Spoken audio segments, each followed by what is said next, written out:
Assalamualaikum warahmatullahi wabarakatuh. Perkenalkan, nama saya Mita Anggraini dengan NPM 2012-3051. Pada kesempatan ini saya akan mendemonstrasikan aplikasi DigiNews yang telah saya buat sesuai dengan ketentuan.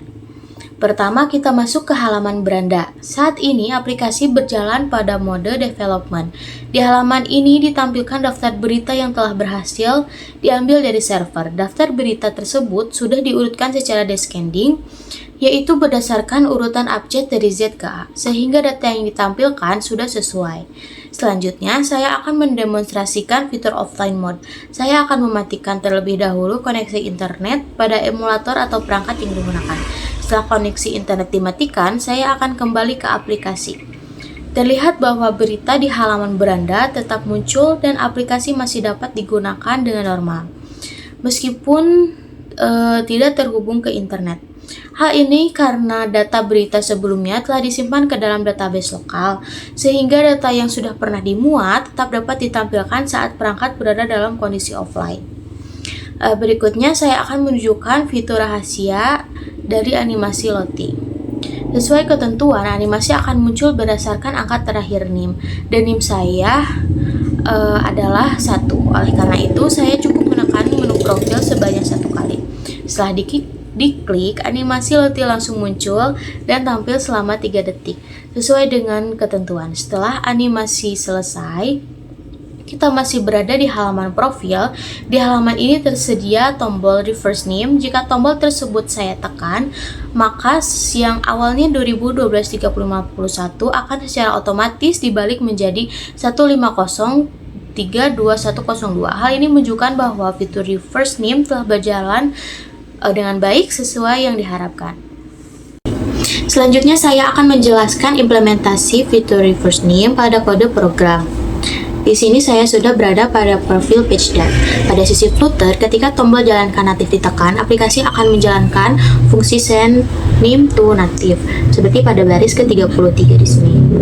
Lalu pada baris ke-35 ada platform invoke method reverse name dengan name saya di sini sudah ada 2012-3051. Di sini tuh Flutter mengirimkan data name saya, yaitu 2012-3051 ke Android native menggunakan metode channel dengan nama com.utd.diginews _name seperti pada baris ke-16.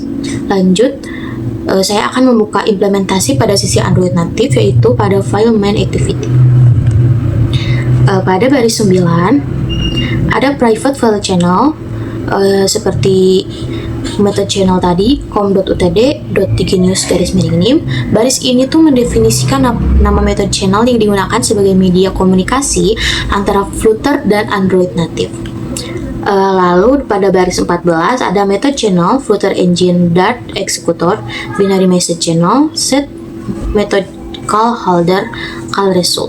Di bagian ini aplikasi akan menerima setiap permintaan yang dikirim dari Flutter. Lalu di bawahnya baris 15 ada if called method reverse name. Program ini tuh memeriksa apakah metode yang dipanggil dari Flutter adalah reverse name. Lalu pada baris ke-17 ada file name call argument string dalam kurung name. Selanjutnya program mengambil data name yang dikirim dari Flutter. Selanjutnya pada baris ke-20, ini paling penting, file reverse sama dengan name.reverse. Pada baris inilah proses reverse name dilakukan. Saya menggunakan fungsi bawaan Kotlin, yaitu reverse, untuk membalik urutan karakter dari name. Sebagai contoh, name 2012-3051 akan dibalik menjadi 15032-102. Lalu pada baris ke-22 ada toss make text this name reverse name, toss line sort, lalu show. Setelah berhasil dibalik, hasilnya ditampilkan dalam bentuk toss sebagai notifikasi bahwa proses telah berhasil dijalankan. Lalu pada baris ke-24 ada result sukses reverse name. Terakhir, hasil pembalikan name dikirim melalui ke Flutter melalui result sukses, sehingga aplikasi Flutter dapat menerima hasil tersebut. Konfigurasi GitHub Action berada pada folder .github, lalu ada workflows dan main.yml. Di sini terdapat trigger yang membuat workflow berjalan secara otomatis ketika terjadi push atau pull request. Kemudian untuk tahapannya di sini ada checkout repository untuk mengambil source code dari GitHub, lalu ada setup Java untuk menggunakan Java 17, lalu ada setup Flutter menyiapkan environment Flutter, lalu ada install dependencies, menjalankan Flutter pubget, lalu ada run unit test, menjalankan Flutter test, lalu yang terakhir ada build APK release, menghasilkan file APK release menggunakan main.dat. Sebagai penutup, dengan adanya GitHub Action, proses build dan pengujian aplikasi dapat dilakukan secara otomatis. Setiap kali ada perubahan pada repositori, sehingga proses pengembangan menjadi lebih efisien dan minimalkan kesalahan saat build. Terima kasih. Wassalamualaikum warahmatullahi wabarakatuh.